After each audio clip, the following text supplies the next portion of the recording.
Hello and welcome. आप सभी का स्वागत है current affairs daily by knowledge hub. अगर आप इस चैनल पर नए हैं तो ज़रूर सब्सक्राइब कर लें और साथ ही साथ बेल आइकन को भी क्लिक कर लें ताकि ऐसी इंपॉर्टेंट करंट अफेयर्स की वीडियोस आपसे कभी मिस ना हो जाए। और आज है 18 दिसंबर, तो आज से जुड़ी सारी करंट अफेयर्स के बारे में हम लोग बात कर लेते हैं। और अगर आप चाहते हैं कि इस लेक्चर की पीडीएफ आपको चाहिए तो आप टेलीग्राम ग्रुप को ज्वाइन कर सकते हैं, जिसका लिंक मैं डिस्क्रिप्शन में प्रोवाइड कर चुका हूँ। तो आइए स्टार्ट करते हैं आज के करंट अफेयर्स। तो सबसे पहली न्यूज़ से है, मिनिस्ट्री ऑफ कॉरपोरेट अफेयर्स से आ रही है। Ministry of corporate affairs and financial intelligence unit जो इंडिया की है, इन दोनों ने एक एमओयू साइन किया है। एमओयू का मतलब आप सभी को पता हो ही चुका होगा, मेमोरेंडम ऑफ अंडरस्टैंडिंग, जो कि यहाँ पर भी दिया हुआ है। तो ये एमओयू साइन किया है कौन? मिनिस्ट्री ऑफ कॉरपोरेट अफेयर्स और फाइनेंशियल इंटेलिजेंस यूनिट जो इंडिया की है। किस लिए? For data exchange. तो अब ये डेटा एक्सचेंज क्या होगा, ज़रा जान लीजिए। कुछ डिटेल्स से तो पूरा यहाँ पर दिया हुआ है, आप मेरे को एक तो हल्की सी इंसाइट दे देता हूँ। देखिए, जो फाइनेंशियल इंटेलिजेंस यूनिट है इसके बारे में पहले जान लीजिए। मिनिस्ट्री ऑफ कॉरपोरेट अफेयर्स आपको पता ही होगा, ठीक? तो इसने और फाइनेंशियल इंटेलिजेंस यूनिट जो कि इंडिया की है, ये एक्चुअल में इस्टेब्लिश हुआ था 2004 में, और इसके डायरेक्टर है पंकज कुमार मिश्रा। हेडक्वार्टर्स है इसके न्यू दिल्ली में। अब होगा क्या, देखिए यहाँ पर दिया है, the MOU will also fulfil the government vision of minimum government and maximum governance. जितने भी जो फाइनेंशियल की जो ट्रांजैक्शंस होती हैं ना, इसमें क्या है, अभी जो कॉरपोरेशन, जितने भी corporate, ministry of corporate affairs यानी जो कॉरपोरेशन टाइप की होती है ना, जो बड़े बड़े कॉरपोरेट्स होते हैं, इसके साथ ही साथ जो फाइनेंशियल जो इंटेलिजेंस यूनिट है, जो एक्चुअल में जो फाइनेंस की डेटा रख, जो इंटेलिजेंस होती है, जिस हिसाब से हम लोग ट्रांजैक्शंस करते हैं, क्या है क्या नहीं, ये जो सारी चीज़ें होती हैं, इसमें अपग्रेडेशन होगा। तो उसके लिए जो डेटा की जो ज़रूरत पड़ेगी, उस चीज़ के लिए अभी ये एमओयू साइन किया गया है। होप आप सभी को समझ में आ गया होगा। अगर आप चाहते हैं इसके बारे में डिटेल में पढ़ना, तो आप ये जो मैंने यहाँ पर दिया हुआ है, ये आप पढ़ सकते हैं, ठीक? तो दूसरी न्यूज़ के ऊपर पढ़ते हैं। कैबिनेट ने अप्रूव किया है कुछ चीज़ें, जो कि वो क्या क्या अप्रूवल की है दिसंबर 15 को, उसके बारे में हम लोग जान लेते हैं। सबसे पहली है, कैबिनेट ने अप्रूव किया है फिनेंशियल आउटले ऑफ 1300 करोड़ की। समझ सकते हैं कितने साल के लिए? एक साल के लिए, क्योंकि 2000 यानी 2022 के लिए जो रुपे डेबिट्स कार्ड होते हैं ना, उसके ऊपर हुआ, और भारत जो भीम यूपीआई होते हैं उसके ऊपर, और जो भी ट्रांजैक्शंस हम लोग करते हैं उन सभी के ऊपर एक इंसेंटिव टाइप की लाई है, ताकि इसे और बढ़ोतरी मिल सके। पहली चीज़ हुई। और दूसरी है, कैबिनेट ने अप्रूव किया है जो प्रोडक्शन लिंक स्कीम्स होती हैं, जैसे पीएलआई स्कीम्स हम लोग कहते हैं, उसके ऊपर अराउंड 76,000 करोड़ की इन्वेस्टमेंट करने के लिए एक अप्रूवल मिल चुकी है, ताकि वो लोग जो सेमीकंडक्टर चिप्स होती हैं ना, जो एक्चुअल में जितने भी हम लोग गैजेट्स यूज़ करते हैं, जो भी टेक्नोलॉजी से रिलेटेड होती है, तो उसमें एक सेमीकंडक्टर चिप लगती है, जिससे क्या होता है, डेटा ट्रांसमिट होती है, और बहुत सारे ऐसे जो टेक्नोलॉजिकल चीज़ें होती है, वो उस चीज़ को बढ़ोतरी करने के लिए, यानी सेमीकंडक्टर की और उसकी जो मैन्युफैक्चरिंग यूनिट्स है उसे इंडिया में सेटअप करने के लिए ये एक अप्रूवल मिल चुका है। आप मुझे बताइएगा कौन सी वो कंट्री के साथ, हाँ, हम लोगों ने एक रिसेंट में न्यूज़ में थी, वो कौन सी कंट्री के साथ हम लोगों ने सेमीकंडक्टर के बारे में एक डील या फिर एक बातचीत हम लोगों ने किया, ये चाइना से जुड़ी हुई है, तो आप लोग मुझे बताइएगा। ऑप्शन पहले मैं आपको हिंट भी दे देता हूँ, पहली जो लेटर होगी उस कंट्री की वो टी से स्टार्ट होती है। ठीक है, हम लोग इसके ऊपर सेमीकंडक्टर के रिलेटेड ही बातचीत हुई है। ठीक, तो तीसरी है, कैबिनेट ने अप्रूव किया है प्रधानमंत्री कृषि सिंचाई योजना जो है ना, इसको लेकर ऑलमोस्ट 93,000 करोड़ की जो बेनिफिट है वो और प्रोवाइड करने के बाद चल रही है, यानी वो भी अप्रूवल हो चुकी है, जिससे क्या होगा ऑलमोस्ट 22 लाख फार्मर्स को, साथ ही साथ 2.5 lakh schedule caste and 2 lakh schedule tribes को भी ये बेनिफिट मिलेगी। इस योजना के तहत क्या होता था, फार्मर्स को कुछ बेनिफिट दिया जाता था, तो वो अब ये कंटिन्यू होगी, जो कि 5 इयर्स के लिए, यानी 21 से लेकर 26 तक। चौथी है, कैबिनेट ने क्लियर किया है bill on electoral reforms including one to link the electoral roll with Aadhaar. देखिए, जो भी हम लोगों ने आधार कार्ड हमारी होती है ना, जो भी हमारे पास आधार है, उसे हम लोगों को आईडी कार्ड, जो वोटर आईडी कार्ड होती है, उसके साथ लिंक करने के लिए ये जो प्लान थी उसके भी क्लियरेंस मिल चुकी है, यानी अब हम लोगों को जो आधार कार्ड है उसे वोटर कार्ड से भी लिंक करना पड़ेगा। ओके, और आखिरी है, एक ट्रीटी साइन किया गया है, एक ट्रीटी है जो कि अप्रूवल हो चुकी है, mutual legal assistant on criminal matters between government of the Republic India and the Republic of Poland. यानी रिपब्लिक ऑफ पोलैंड जो कंट्री है, उसी के साथ साथ यानी हमारी कंट्री गवर्नमेंट ऑफ इंडिया, इन दोनों के पास एक म्यूचुअल लीगल असिस्टेंस जो है वो बन चुकी है रिलेटेड टू क्रिमिनल मैटर्स, यानी जितने भी क्रिमिनल मैटर्स होती हैं ना उसको लेकर। होप आप ये चीज़ें समझ गए होंगे। बढ़ते हैं अगले न्यूज़ के ऊपर। अशोक लेलैंड जो है, उन्होंने एक पैक्ट साइन किया है, किसके साथ, डीआरडीओ के साथ। किस चीज़ के लिए, डीआरडीओ के साथ किस चीज़ के लिए, डेवलप कॉम्बैक्ट व्हीकल इंजन्स। आप सभी को पता ही होगा कि बहुत सारे ऐसे व्हीकल्स होते हैं जो हमारे डिफेंस के लिए ज़रूरी होती हैं। कुछ टाटा कंपनी बनाती है, कुछ अशोक लेलैंड बनाती हैं। जो हेवी व्हीकल्स होते हैं ना, जो बड़े बड़े हम लोग जो व्हीकल्स देखते हैं जो आर्मी में यूज़ होती हैं, उस चीज़ के लिए, जैसे कि यहाँ पर नाम भी दिया हुआ है, जो कॉम्पैक्ट व्हीकल इंजन्स होती हैं, उस चीज़ को लिए अभी अशोक लेलैंड जो एक कंपनी है, कार मेकिंग या व्हीकल मेकिंग एक कंपनी है, उसने एक पैक्ट साइन किया है, किसके साथ, डीआरडीओ के साथ। अब जान लेते हैं डीआरडीओ के बारे में। देखिए, डीआरडीओ के बारे में मैंने यहाँ पर जानबूझ के मेंशन नहीं किया, आप मुझे कमेंट करके डीआरडीओ के बारे में पूरी डिटेल में बताइएगा सारी चीज़ें। अब ये हम लोगों ने किस लिए किया, अशोक लेलैंड के साथ ही क्यों किया है। देखिए, अशोक लेलैंड है इंडिया की कंपनी, तो हम लोग चाहते हैं कि इंडिया में, यानी आत्मनिर्भर भारत जो मिशन है, इसके तहत हम लोग इंडिया की जो कंपनी से उसे बढ़ो, यानी मोटिवेट करना चाहते हैं, प्रोत्साहित करना चाहते हैं, ताकि वो लोग ऐसी डेवलपमेंट चीज़ें करें और बहुत ज़्यादा से ज़्यादा हो सके हमारे इंडिया में ही वो सारी चीज़ें प्रोडक्ट बने और इंडिया के लोगों को ही फ़ायदा हो। इसके तहत हम लोगों ने अशोक लेलैंड को ये साइन जो है हम लोगों ने, यानी ये पैक्ट जो है साइन किया है। ठीक, तो अब बात कर लेते हैं अशोक लेलैंड के बारे में। तो इसके सीईओ हैं विपिन सोंधी जी, और इस्टेब्लिशमेंट इसका हुआ था 1948 और हेडक्वार्टर से चेन्नई, तमिलनाडु में। ठीक है, अब अगली न्यूज़ के ऊपर बढ़ते हैं। जो अगली न्यूज़ है, एनएमसीजी यानी national mission for clean Ganga and C centre Ganga. C Ganga जो लिखा है ना, ये सेंटर गंगा ही होगा।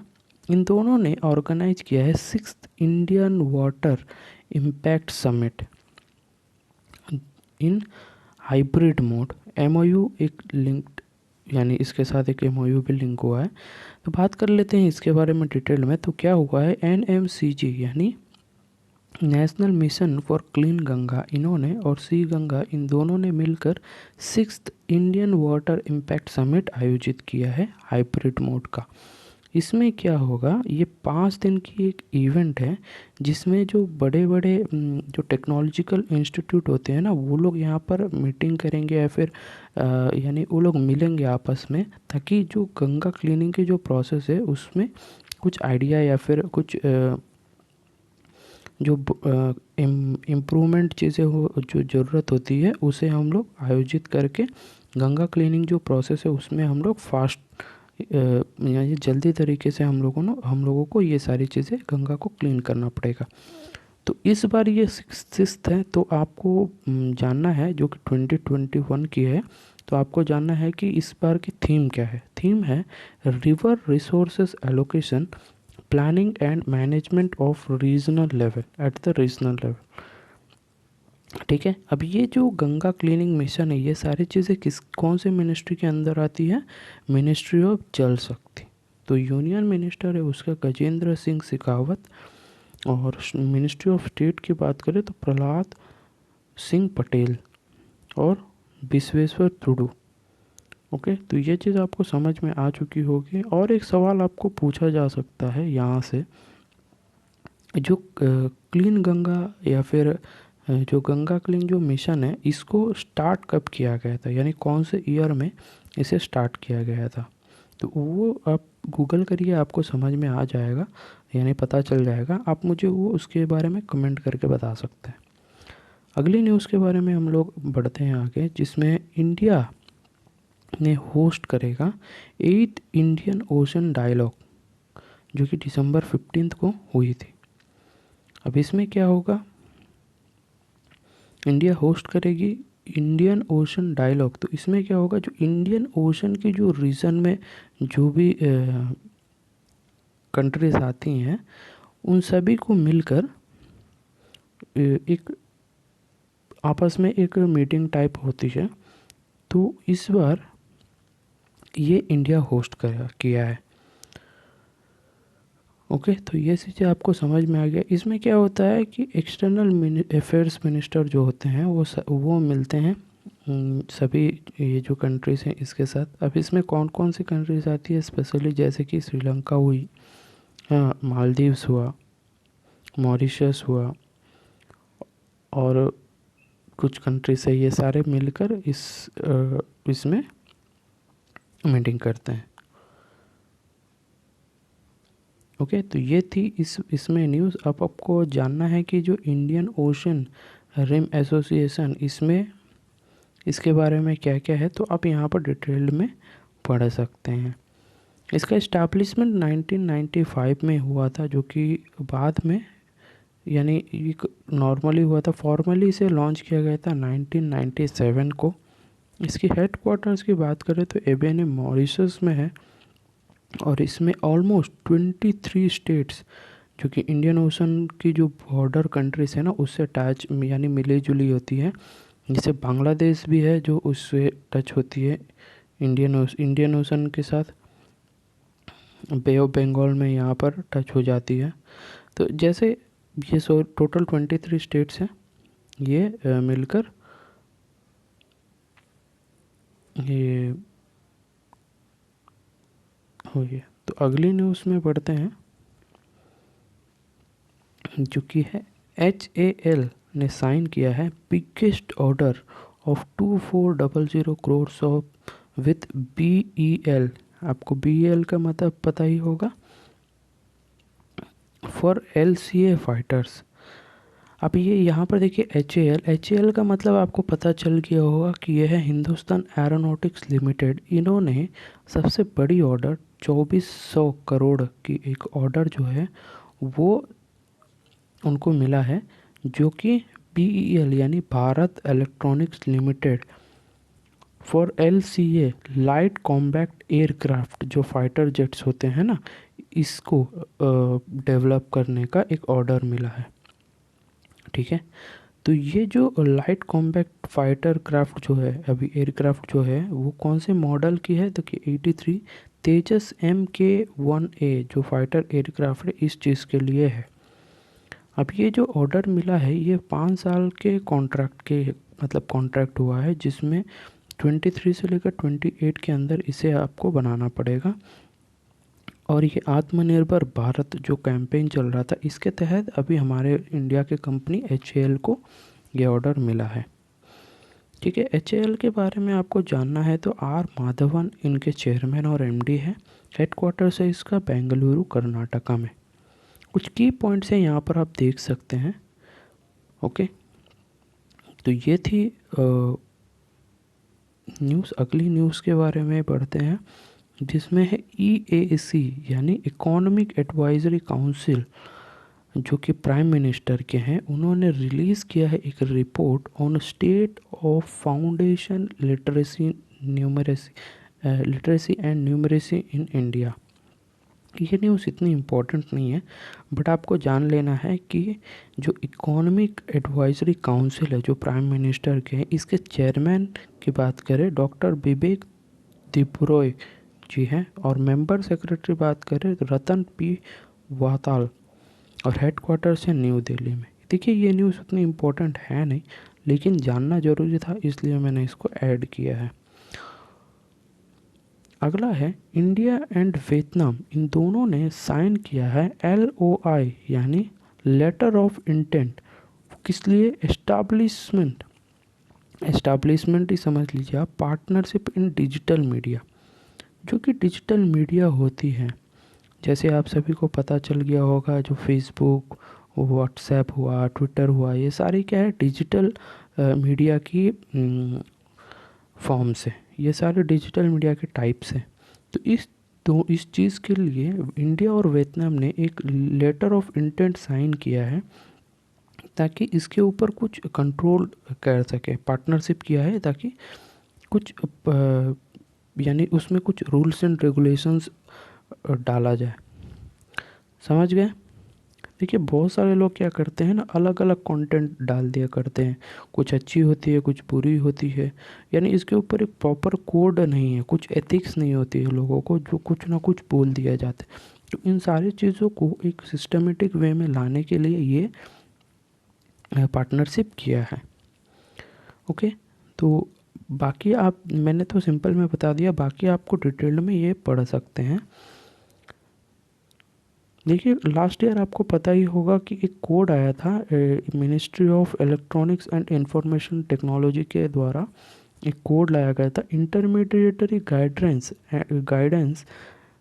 Guidelines and digital media ethics code rules 2021, जिसे हम लोग कहते हैं IT रूल्स 2021, जो कि 25 Feb 2021 को ये लाया गया था, जिसका कारण ये था कि जो open, safe and trusted internet जो अकाउंट्स है, जो जिस तरीके से बातचीत होती है उसे कंट्रोल कर सके, जो कि सोशल मीडिया में जो इतना ट्रोलिंग्स होती हैं वो सारी चीज़ों को कंट्रोल करने के लिए, और उलट पुलट जो भी चीज़ें होती हैं, इस सारी चीज़ों को कंट्रोल करने के लिए ये कोड लाया गया था। तो ये कोड आपके एग्ज़ाम्स के लिए थोड़ी सी इम्पोर्टेंट हो जाती है, बाकी इसमें उतनी कुछ इम्पोर्टेंट चीज़ नहीं है। बात कर लेते हैं वियतनाम के बारे में। तो वियतनाम के जो प्राइम मिनिस्टर हैं उनका नाम है फाम मिन चिन, और कैपिटल की बात करें हनोई, और यहाँ की करेंसी है वियतनामीज डोंग। प्रेसिडेंट की बात करें तो नुगियान योंग पोच, ये उनका नाम है। तो आगे बढ़ते हैं। आगे है IFSCA, इसका मतलब ये है international financial services centre authority ने लॉन्च किया है फिनटेक हैकाथॉन, जिसका नाम है स्प्रिंट 04 मार्केट टेक इस नाम का, जो कि आई स्प्रिंट 21 यानी इस साल की है। ठीक है, तो इसमें देखिए उतनी इम्पोर्टेंट कुछ है नहीं, तो इसे हम लोग इग्नोर कर सकते हैं। अगली न्यूज़ है NIPL यानी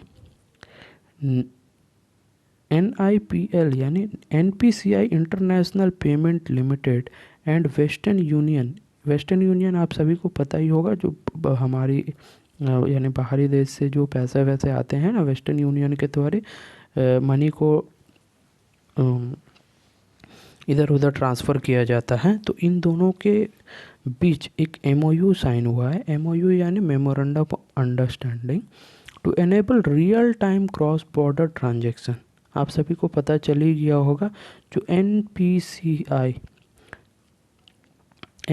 किस लिए है? National payment corporation of India. ये जो है ये क्या चीज़ करती है? जो जितने भी इंडिया में जितने भी ट्रांजैक्शंस होते हैं उन सारे को रेगुलेट करती है। रेगुलेट यानी उसके ऊपर जांच पड़ताल करती है कितना ट्रांजैक्शन कहाँ से हुआ। इसी के अंडर में भीम यूपीआई आता है। जो भीम हम लोग यूज़ करते हैं ना यूपीआई, वो चीज़ इसी के अंडर आती है। और इन सभी को अब क्या होगा, जो वेस्टर्न यूनियन जिसमें जो पैसे ट्रांसफ़र्स होते हैं उसका भी जो टाइप है उसे भी हम लोग क्या किया जाएगा, अभी रियल टाइम बैंक अकाउंट के साथ हो जाएगा। पहले क्या होता था वेस्टर्न यूनियन में, अगर आप पैसे अभी भेजे हैं तो वो कुछ देर बाद जाती है या एक दो दिन बाद जाती है। तो अभी क्या हो जाएगा, रियल टाइम, यानी आप वहाँ से पेमेंट किए यहाँ पर तुरंत वो पेमेंट आ जाएगा। तो इस चीज़ को एनपीसीआई के द्वारा अभी इन दोनों के साथ अभी मेमोरेंडम ऑफ अंडरस्टैंडिंग साइन हो चुका है ताकि इसे इनेबल किया जाए। ओके, तो अभी आपको जानना है वेस्टर्न यूनियन के बारे में। तो वेस्टर्न यूनियन के जो सीईओ हैं वो है हिकमेट इरसेक, और हेडक्वार्टर्स की बात करें यूएस कोलोराडो में है। और हमारे भारत की जो एनपीसीआई, इसके बारे में बात करें तो एनआईपीएल के बारे में अभी बात कर लेते हैं। रितेश शुक्ला जो अभी इसके सीईओ हैं, और एस्टैब्लिशमेंट अप्रैल 2020 को हुआ है, और मुंबई महाराष्ट्र में इसकी हेडक्वार्टर्स है। देखिए मैक्सिमम कंपनीज़ की हेडक्वार्टर जो है वो मुंबई महाराष्ट्र में ही होती है। आगे बढ़ते हैं पीएफसी के बारे में। पीएफसी यानी power finance corporation will finance 350 electronic buses in Uttar Pradesh. देखिए उत्तर प्रदेश की ये स्कीम है। पीएफसी यानी पावर फाइनेंस कॉरपोरेशन, जो कि एक महारत्ना कंपनी है, इन्होंने 350 इलेक्ट्रॉनिक बसेज उत्तर प्रदेश में अब स्टार्ट कर देंगे। ठीक है, इसमें उतनी कुछ मतलब आपको डिटेल में पढ़ना नहीं है, ये न्यूज़ था, इसमें ही ख़त्म कर देते हैं। ठीक, अगली न्यूज़ के बारे में बात करें। सीएम हेमंत सोरेन कहाँ के हैं? झारखंड के हैं। हेमंत सोरेन जी कहाँ के हैं? CM of Jharkhand. इन्होंने लॉन्च किया है सहाय स्कीम। किस लिए? माओइस्ट जो माओइस्ट एरिया है ना झारखंड में, उस चीज़ को, उस एरिया में जो लोग रहते हैं, अभी सहाय का जो लोग रहते हैं, जाहिर सी बात है उस एरिया में जो लोग रहते हैं उस लोगों के लिए ये एक स्कीम है जिसमें क्या है, जो स्पोर्ट्स, जैसे इस सहाय का फुल फॉर्म है sports action towards harnessing aspiration of youth.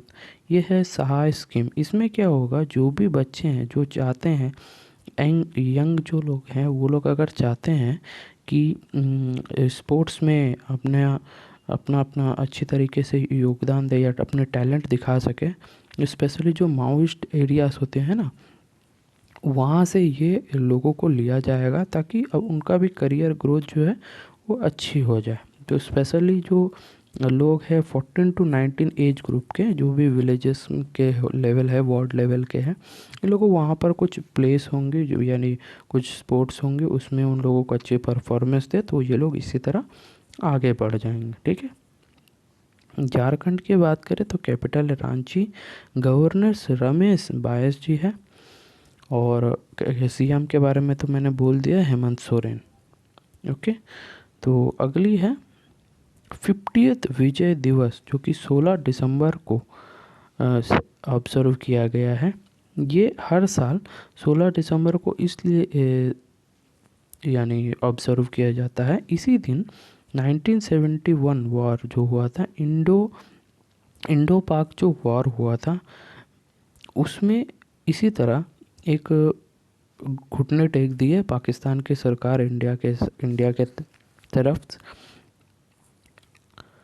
क्योंकि हम लोगों ने बांग्लादेश को बचाने के लिए बहुत अच्छी तरह हम लोगों ने फाइट किया। ठीक है, जिसे 1971 लिबरेशन वॉर भी हम लोग कहते हैं। इसमें हुआ क्या है, जो 50th विजय दिवस, देखिए ये हुई थी 71 में और अभी है 21, यानी ऑलमोस्ट 50, यानी 50 साल पूरे हो चुके हैं इस दिन को। तो ये चीज़ क्या होगी, आपको आने वाले एग्ज़ाम में ना बहुत ही इम्पोर्टेंट हो जाएगी, तो ये चीज़ को आपको ध्यान में रखना है, ठीक है।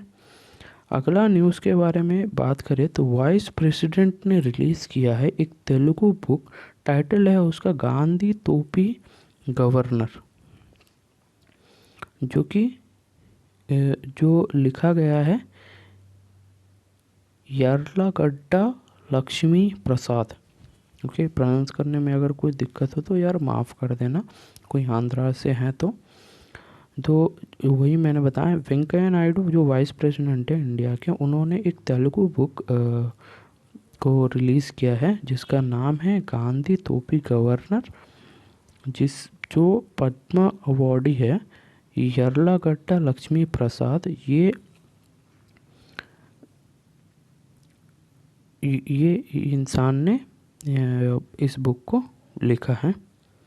ओके, तो इस बुक के बारे में आपको और कुछ जानना है तो यहाँ पर सारी डिटेल में दी हुई है। मुझे नहीं लगता कि ये सारी चीज़ें इम्पोर्टेंट है, उतनी इम्पोर्टेंट है कि आपको मैं अभी बताऊं, लेकिन हाँ अगर आप चाहते हैं तो आराम से पढ़ सकते हैं।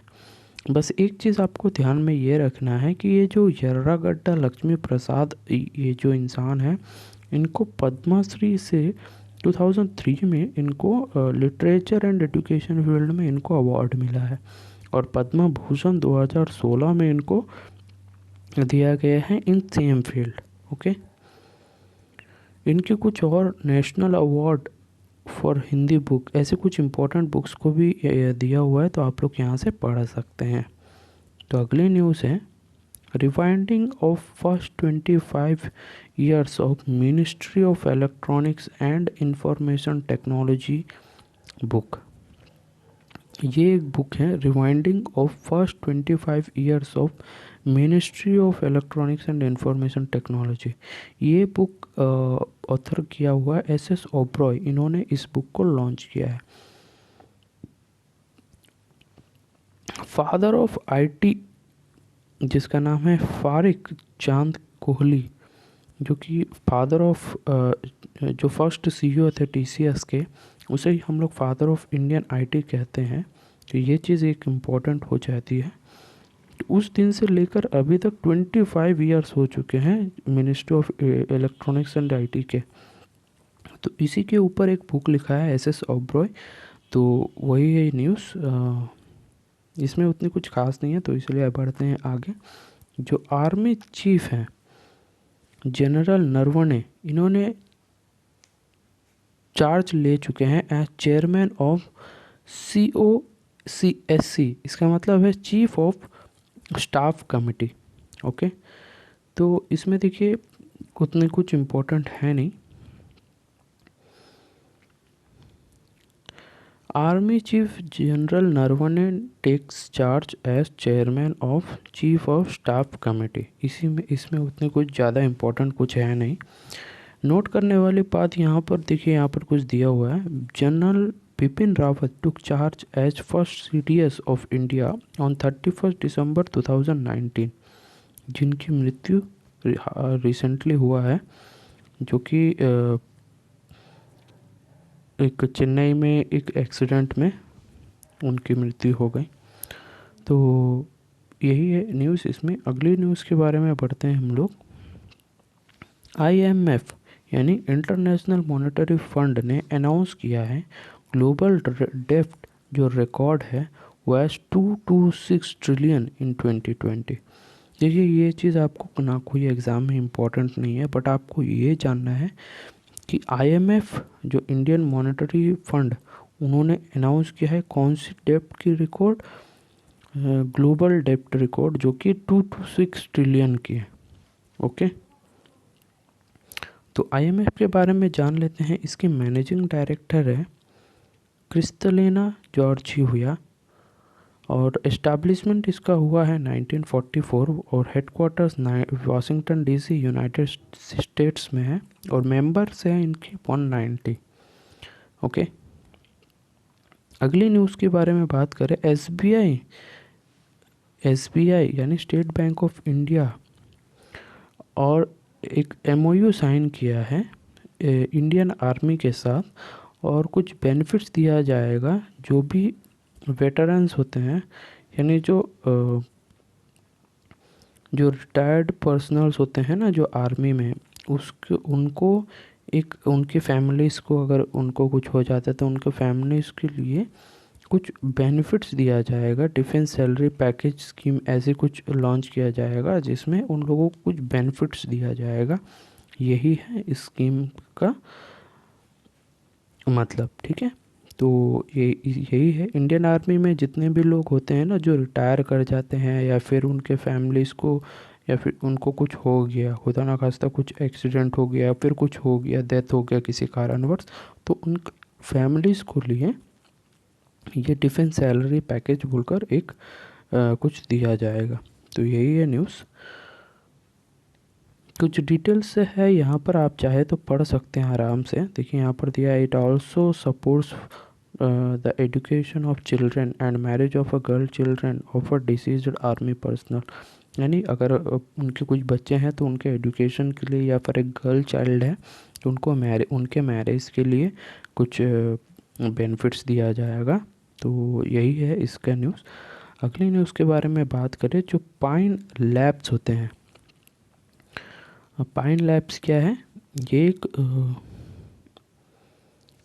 देखिए यहाँ पर, Pine Labs expanding its buy now pay later offering to international market. मुझे जहाँ तक ये लग रहा है कि ये एक ऑनलाइन प्लेटफॉर्म है जो कि क्रेडिट कार्ड टाइप की एक होती है ना। पाइन लैब्स ऐसे कुछ एक क्रेडिट एजेंसी है जो कि एयू स्मॉल फाइनेंस बैंक के साथ ईएमआई ऑफरिंग स्टार्ट करने वाली है। तो एक एयू स्मॉल फाइनेंस बैंक आपको समझ में आ ही चुका होगा, एक स्मॉल फाइनेंस बैंक है। इनके साथ ईएमआई फैसिलिटी, जो हम लोग अभी मैक्सिमम चीज़ें ईएमआई में खरीदते हैं ना, तो उस चीज़ के लिए ही इन दोनों के साथ एक पार्टनरशिप हुआ है, जिसमें क्या होगा, मैक्सिमम जो एम्प्लॉयज़ कह रहा हूँ, जो भी नॉर्मल पर्सनल्स हैं उनको, नॉर्मल पब्लिक जो है उनके लिए ये बेनिफिट की बात है कि इंटरेस्ट फ्री ईएमआई दिया जाएगा। ऑलमोस्ट मैक्सिमम चीज़ें जो भी वो लोग क्रेडिट कार्ड के थ्रू या फिर वो जो इस बैंक के अगर क्रेडिट कार्ड उनके पास है तो उनको ये बेनिफिट्स दिया जाएगा। पाइन लैब्स के बारे में अगर हम लोग बात करें तो इसकी एस्टैब्लिशमेंट 1998 में हुआ था। हेडक्वार्टर है नोएडा उत्तर प्रदेश में और अभी इस वक्त इसके सीईओ हैं अमरीश राव जी। ओके, अगली बात करें तो फ़ोनपे ने लॉन्च किया है टोकनाइजेशन सॉल्यूशन। किस चीज़ के लिए? फ़ोनपे सेफ कार्ड बोलकर। तो फ़ोनपे आप सभी को पता ही होगा, ये जिसमें हम लोग एक सुपर ऐप टाइप की इन लोगों ने बनाया है। तो इसमें क्या है, बहुत सारी आप लोग बहुत सारी चीज़ें कर सकते हैं। तो अभी इसमें क्या होगा, एक टोकनाइजेशन सिस्टम बन जाएगा जिसके बारे में आप लोग यहाँ पर पूरी डिटेल में पढ़ सकते हैं। मुझे नहीं लगता कि ये न्यूज़ उतनी इम्पोर्टेंट है। तो अगर आपको जानना ही है तो आप फ़ोनपे के बारे में जान सकते हैं। इसके अभी सीईओ हैं समीर निगम और इसकी एस्टैब्लिशमेंट 2015 में हुई और इसका जो हेडक्वार्टर्स है वो बेंगलुरु कर्नाटका में है। ओके, तो इसी के साथ हम लोग आज की जो करंट अफेयर्स की वीडियो है उसे एंड करते हैं। अगर आपको वीडियो अच्छी लगी है तो आप लोग लाइक करें, अगर आप चाहते हैं कि आपके अड़ोस पड़ोस के बच्चे भी इस वीडियो के फ़ायदा लें तो उनको ये शेयर कर सकते हैं। और अगर आप इस चैनल पे नए हैं तो ज़रूर सब्सक्राइब करके बेल आइकन को क्लियर लें। और अगर आपको पीडीएफ चाहिए तो आप टेलीग्राम ग्रुप को ज्वाइन कर सकते हैं जिसका लिंक मैं डिस्क्रिप्शन में प्रोवाइड कर चुका हूँ। तो थैंक यू, मिलते हैं अगली वीडियो में, तब तक के लिए जय हिंद।